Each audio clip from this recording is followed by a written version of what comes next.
13 WMAZ Morning starts now. Our cold front is almost here, which means fall-like weather is right around the corner, everyone. I'll have those details for you coming up.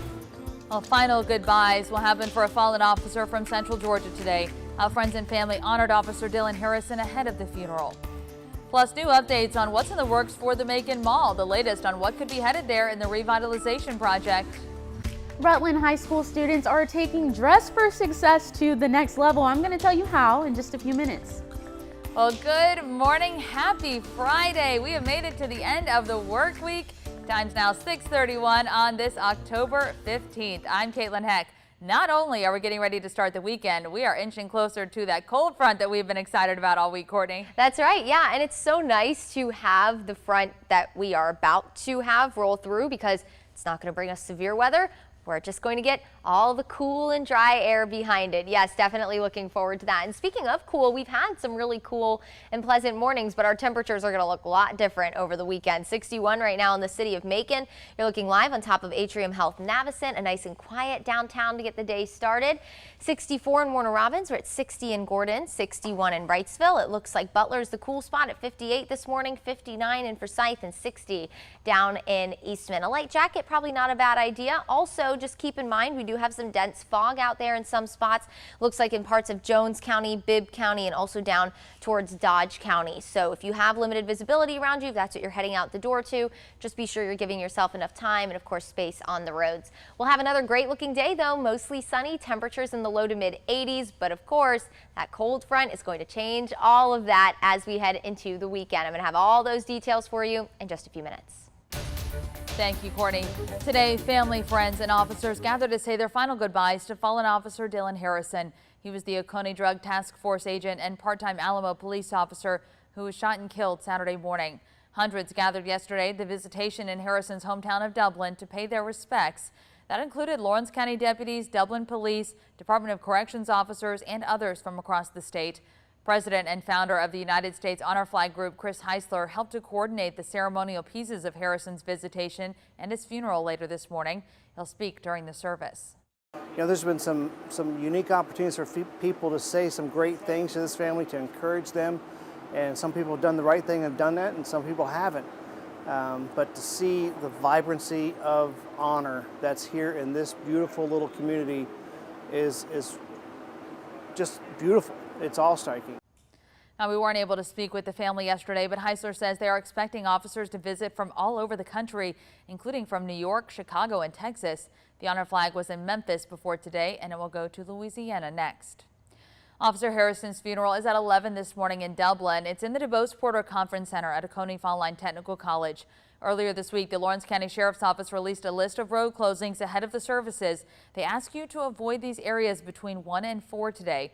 The first closing in Dudley, Highway 80 East will be blocked at its intersection with Highway 338. In Dublin, Highway 80 West will be blocked at its intersection with the 441 bypass. There are exceptions if you live in those areas.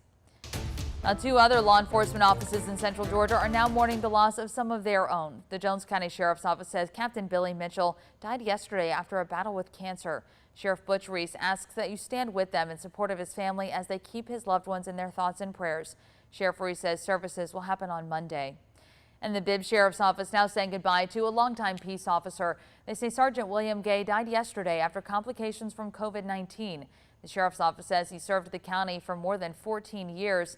He was part of the Criminal Investigations Division, Patrol Unit, and CID Property Unit. The Sheriff's Office says they are thankful for his dedicated service, and they ask you to keep his family in your thoughts. Gay leaves behind a wife and 4 kids. Our condolences to both of their families. All right, now we're following news out of Houston County as the North Central Health District says they have identified a West Nile virus-related death there. They say the victim was an older person with chronic health problems and no recent travel history. Epidemiologists confirmed this is the first case this year of a West Nile-related death within the local health district. And today, testimony continues in the trial surrounding a deadly Washington County tasing case. Yesterday, jurors heard opening statements and several witnesses in the trial of 3 former deputies. Henry Lee Copeland, Michael Howell, and Rhett Scott face murder charges in the deadly tasing of Uri Martin in 2017. Opening statements focused on Martin's mental illness, policies, and procedures in the Washington County Sheriff's Office. The defense maintains deputies did not know about Martin's mental illness. They say the charges are misclassified as a homicide. Meanwhile, the state says Martin committed no crime and exercised his constitutional right to walk away from the deputies, and it caused him to lose his life. Testimony continues at 9 this morning. On to news from across the state. Jury selection starts this upcoming Monday in the trial for 3 men accused in Ahmaud Arbery's death. A Glynn County Superior Court clerk says 600 people have been ordered to report on the 18th. If that's not enough to select a final jury, another 400 are on standby to show up a week later. Father and son Greg and Travis McMichael, along with William Roddy Bryan, face murder charges in the case. Georgia Power Company customers, next year you could see a jump in your monthly bill. It comes as customers will likely pay another $224 million a year for the first of 2 nuclear reactors at Plant Vogtle near Augusta.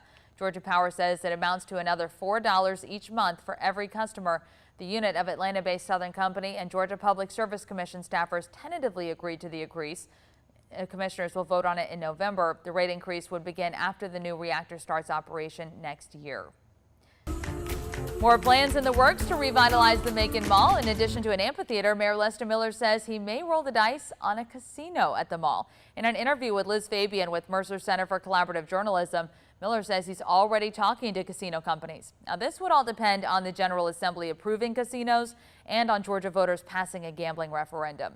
Miller says he bets that could happen next year. Now, if a casino does come to one of the mall's former anchor stores, Miller says there is plenty of space in the parking lot for a hotel. Next year, Georgia legislators expect to consider plans for 4 casinos and 2 racetracks around the state. Turning to election news this morning, there's just over 2 weeks left until the November 2nd elections. In Bibb County, the ballot will only have 2 options, yes and no. Voters will decide whether to approve a special extra penny sales tax known as the OLOST. Now, early voting kicked off on Tuesday. The county's Board of Elections says within the past 3 days, they've had nearly 400 people come out to vote in person. You can vote at the board's main office on Pioneer Avenue or the Elaine Lucas Senior Center on Willie Smokey Glover Drive. It runs through October 29th, Monday through Friday, 8:30 to 5:30. There will also be 2 Saturday voting options, including tomorrow from 9 to 5. The other is on the 23rd of the month. And looking ahead to next Tuesday, October 19th, you'll be able to learn more about the Warner Robins races. Candidates for mayor and other council positions will be at that forum. 13 WMAZ and Robins Regional Chamber are hosting the event. You can hear directly from the candidates on a variety of issues before you cast your ballot. You can watch that live on 13WMAZ.com. Again, that is on Tuesday the 19th, starting at 5:30. And if you want to study up on the races in the International City right now, well, you can check out our Warner Robins election guide on 13WMAZ.com. You can also get the guide sent straight to your phone. Just text the word VOTE, just that word, to 478-752-1309. Again, text that number, don't call, so we can send you the information. And for a full list of November races happening across Central Georgia, just go to 13WMAZ.com. When you get there, type in Central Georgia November 2021 elections into the search bar, and it will be the first story that pops up. Time is now 6:39. We have some great weather again for the fair for Football Friday night, too. You know that FFN crew is going to be happy. Oh, my goodness, especially compared to last week when we just had such a rainy stretch of weather. The football weather tonight and then even heading into next week, it looks like. I mean, we really have been lucky with our weather lately, and it's only going to get better, everyone. So for today, another great day. If you're heading to the fair, it will be warm. Temperatures will be in the low 80s by 2 o'clock. But if you're heading out nice and early when gates open at 10, temperatures will be near 70. Nothing like a apple dumpling for breakfast, right? And as we go towards 2, temperatures will be in the low 80s.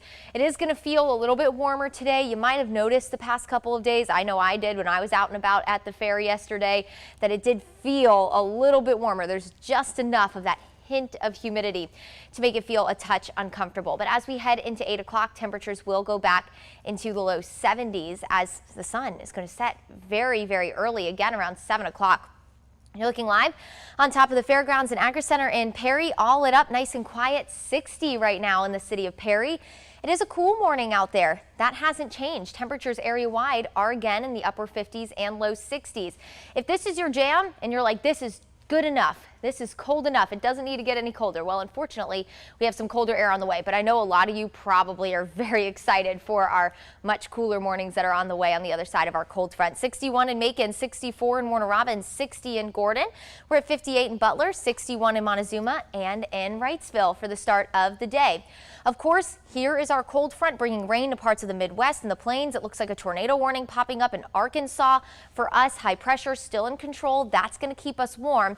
But of course, this front is what's going to change our forecast. Now, we aren't going to get any of the severe weather. We're just going to get the cold air that you can see is already filtering in behind it, bringing freeze warnings and frost advisories to parts of Nebraska and also parts of Colorado. Now, we're not going to be that cold, but we are going to cool down quite a bit as we head into Sunday morning. Well, really starting Saturday night. So let's time everything out for you. Today, again, nice and dry and warm with just a little bit of humidity lingering around in the air. So you will notice it'll feel a little bit warmer. It'll feel more like the mid to upper 80s today. Here comes that cold front. It's going to bring rain and storms to parts of northwest Georgia and Alabama through the overnight and then into tomorrow morning, moving through the metro Atlanta area. For us, the front's going to knock on our door come the late morning, early afternoon, maybe offer us a stray shower. That's about it. What you're going to notice most is really a breeze along it, maybe a little bit of an increase in cloud cover, but that's going to about do it with our front, thankfully. So like I said, not going to have to deal with any severe weather and storms. We're just going to get the cool air and of course the breeze. So starting tomorrow morning, here's 5 o'clock,